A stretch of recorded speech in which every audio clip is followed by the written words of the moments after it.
For more on this, joining me from Amman is Ahmed Bayram.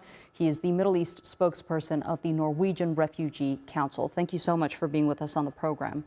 Around 1 million civilians have been told to evacuate the north of Gaza to Al-Mawasi, which, as we know, is an area that Israel has designated a safe zone since the early days of its assault. But we also know that it has repeatedly attacked the area, leading to civilian deaths there. What does Al-Mawasi look like right now? Al-Mawasi is probably one of the most congested places anywhere on Earth. This is where everyone has been heading after, Israel's very first attacks on Rafah last year. They asked people to squeeze into that area. That area could never host living beings there, living humans, let alone displaced people for 2 years almost. Israel is asking everyone to head in that direction while providing no solutions, no aid, and of course while continuing to kill, displace, and maim more children. Of course, this all happens while Israel cuts lifelines from Palestinians in Gaza. What is Israel doing here is simply the unimaginable. It's asking people to take impossible choices while they are hungry, while they are starving, while they can't afford a donkey cart or a taxi to take them. So everything Israel is doing here is violating the law.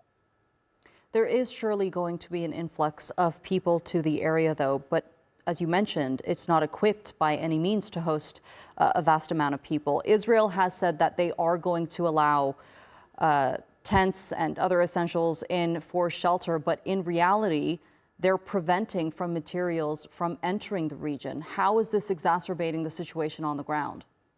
Yes, Israel says that. It says it allows. It has allowed. Do you know how many tents Israel has allowed? Israel has allowed 527 tents. That's 527.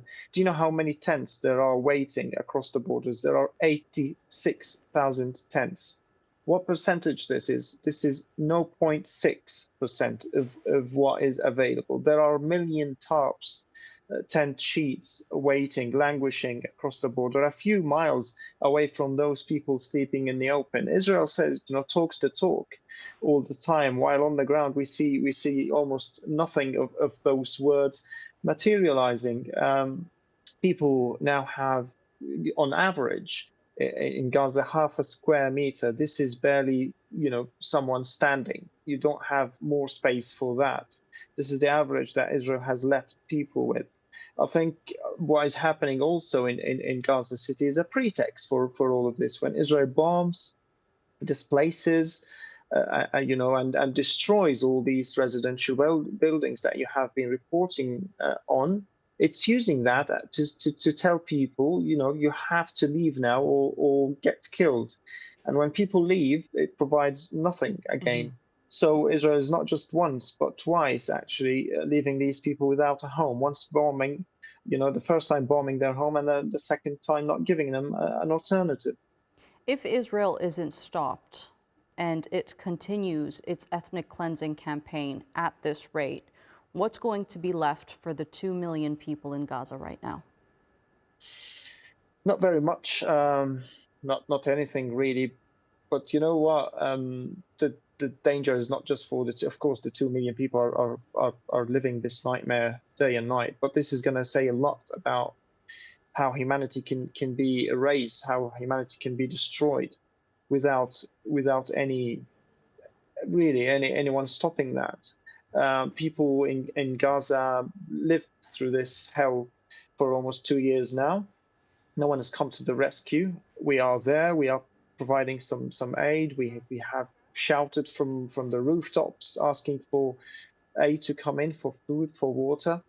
I think it's setting a dangerous precedent for the entire world, really, and for these children who have been orphaned, who have been maimed, who have been killed. Some of them will never recover from the malnutrition that they have, and the chronic malnourishment that they have, the diseases. It's going to be exactly hell. That's how to describe what people are. That's how they are actually describing all these airstrikes, all these displacements, the nightmares. the long sleepless nights. It's happening. It's unfolding right now in front of us on live television. Indeed. The Middle East spokesperson of the Norwegian Refugee Council, Ahmed Bayram, thank you so much for speaking to us here on TRT World. Thank you.